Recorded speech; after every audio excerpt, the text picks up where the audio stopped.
Halo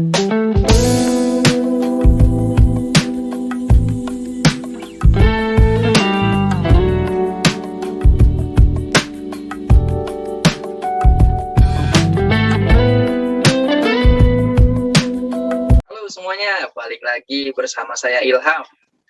Hari ini kita kedatangan salah satu tamu yang kebetulan dia berprofesi sebagai ASN di salah satu kementerian yang ada di Indonesia ya.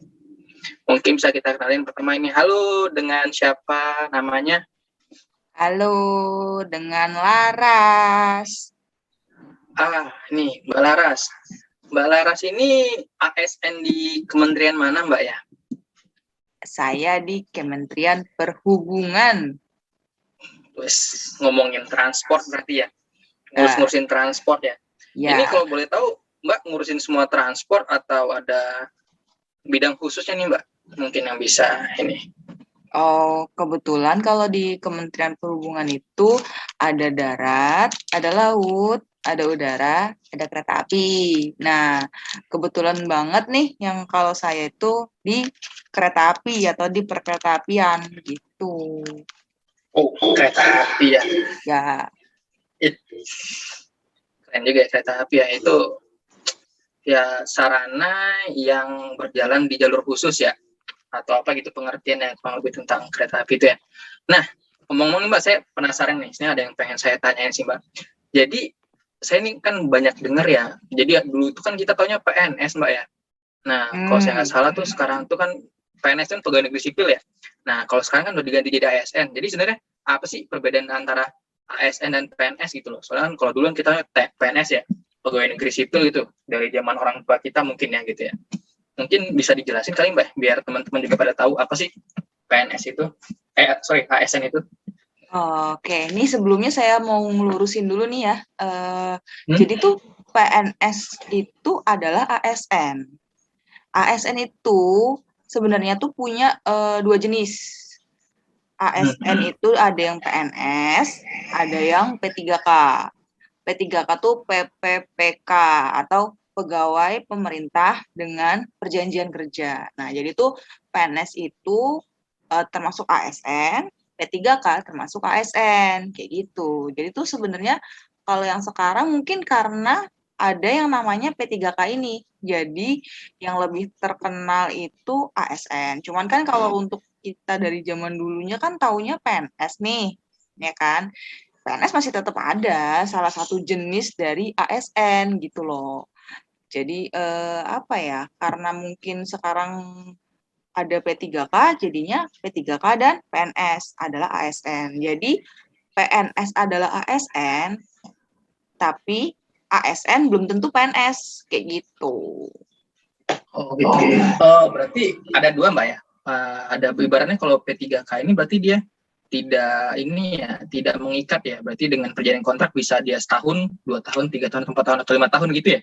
Sesuai dengan perjanjian kerjanya ya. Tuh, sesuai dengan namanya. Ya, oke.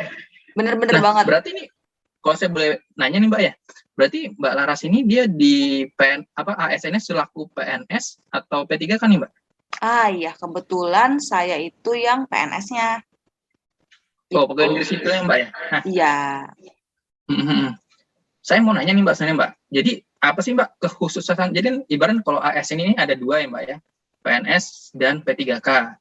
Yang jelas sama-sama hitungan adalah ASN. Nah, perbedaan mencoloknya apa sih Mbak? Selain dengan apa? Kan kalau yang P3K ini kontrak nih, kalau yang yang PNS ini perbedaannya apa sih Mbak dengan yang P3K ini Mbak? Iya. Sebenarnya sih kalau untuk tupoksinya ya, untuk tugasnya itu sama, hak dan kewajibannya pun kurang lebih sama. Nah, yang dia sama-sama punya gaji, sama-sama punya tunjangan, sama-sama dapat cuti juga. Terus untuk potensi atau pengembangan kompetensi juga sama-sama bisa dapat, baik P3K maupun PNS, kayak gitu kan. Nah, cuma yang ngebedain itu cuma jaminan pensiun atau jaminan hari tua. Kalau yang PNS itu nanti setelah masa baktinya habis, itu akan mendapatkan jaminan hari tua. Nah, kalau untuk yang P3K ini belum dapat fasilitas tersebut, Mas. Gitu. Gitu ya. Berarti cuma perbedaan itu aja ya. Jadi berarti bisa dibilang gini juga Mbak ya. Kalau ASN PNS itu dia bekerjanya tidak berkaitan kontrak ya. Jadi seketika dia diangkat menjadi ASN yang PNS, berarti dia bisa bekerja sampai dengan masa pensiun. Seperti itu Mbak ya? Sekali. Oh Bagus. gitu. Ya saya paham. Nah, sebenarnya untuk tata cara perekrutannya apakah sama saja atau berbeda ya Mbak untuk ASN yang PNS dengan P3K ini Mbak? Oh, kalau misalkan sistem perekrutannya sih kurang lebih sama sih, Mas. Sama-sama menggunakan sekarang tuh namanya sistem CAT atau kita biasa sebut tuh computer assist test. Jadi tuh computer assist test ini metode seleksi yang menggunakan komputer. Jadi berbasisnya tuh online. Nah, itu tuh ada standar-standar minimal tertentunya yang digunakan dalam seleksi CPNS, PNS maupun P3K. Jadi sama, untuk seleksinya kurang lebih sama.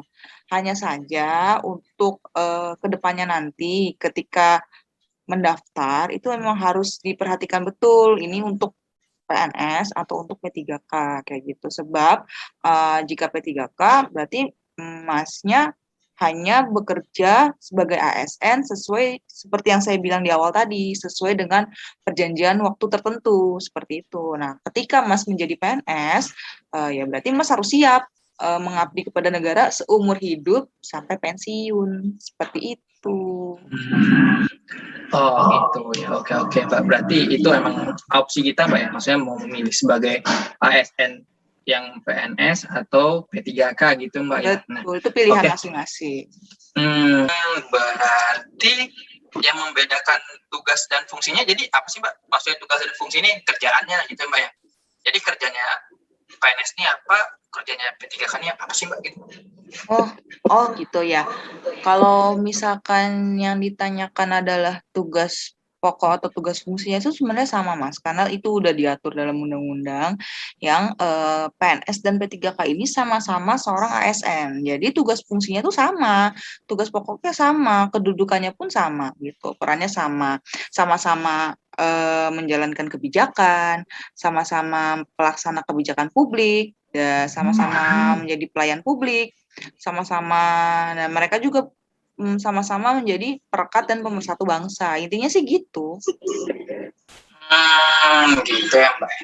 Untuk menjalankan tugas dan fungsinya tadi ya, karena kan sebagai apa tadi pemersatu bangsa ya Mbak. Nah, mungkin saya ada satu pertanyaan terakhir sih Mbak. Mungkin bisa dijawab secara singkat aja sih Mbak. Jadi kan Mbak ini ditempatkan di Direktorat Jenderal Kereta Api ya tadi Mbak kalau nggak salah ya. Jadi tugas Mbak nih sekarang ini selaku PNS di Dirjen Kereta Api itu ngapain sih Mbak? Gitu. Oh, sebenarnya tuh kalau misalkan saya lebih ke memiliki peran untuk merencanakan. Nah, setelah merencanakan, kita melaksanakan dan juga mengawasi tugas-tugas yang berkaitan dengan perkeretaapian. Seperti itu. Dan termasuk juga pembangunan nasionalnya juga kita termasuk juga. Oh gitu ya, pembangunan. Oh sekarang kalau nggak salah kereta api sudah nyampe ke ini Mbak ya. Maka apa? Sulawesi ya, kalau saya nggak salah ya. Sama ini ya. Berarti itu tugas dari Mbak juga ya? Selaku ini ya, PNS ya. Oh iya, gitu. karena termasuk ke perencanaan juga, pembangunan juga, kayak gitu Mas. Oh gitu, oke. Mbak, sebenarnya saya masih banyak lagi yang mau saya tanya-tanyain nih. Tapi mungkin kita juga udah agak panjang ya ngobrol-ngobrol dari tadi. Mungkin nanti kita bisa bikin part 2-nya kali Mbak ya. Boleh banget. Boleh ya. Boleh banget. Nah, mungkin buat teman-teman nih, siapa tahu ada pengen nanya-nanya nih sama Mbak Laras terkait perkereta apian nih. Karena Mbak Laras ini kan PNS ya, apa? Kalau sekarang tuh sebutnya tuh milenial ya, ASN milenial gitu ya. Mungkin lebih banyak informasi yang disampaikan lebih mudah diterima oleh teman-teman. Nah, buat teman-teman yang mau nanya-nanya terkait perkereta apian, mungkin bisa komen di kolom komentar. Jangan lupa ditunggu nanti kalau udah banyak komen-komen pertanyaan-pertanyaannya mungkin akan kita sambung di part kedua kali Mbak ya. Mungkin nanti kita bisa jadwalkan lagi. Ya, kita jadwalkan lagi ya Mbak ya. Karena lagi pandemi ini kita lewat Zoom aja ya. Biar lebih aman. Mungkin bisa fleksibel juga Mbak ya. Iya. Oke, mungkin ada pesan nggak Mbak dari Mbak Laras nih kira-kira yang 1-2 patah kata lah untuk disampaikan ke teman-teman nih. Siapa tahu ada yang mau jadi ASN juga kan ya.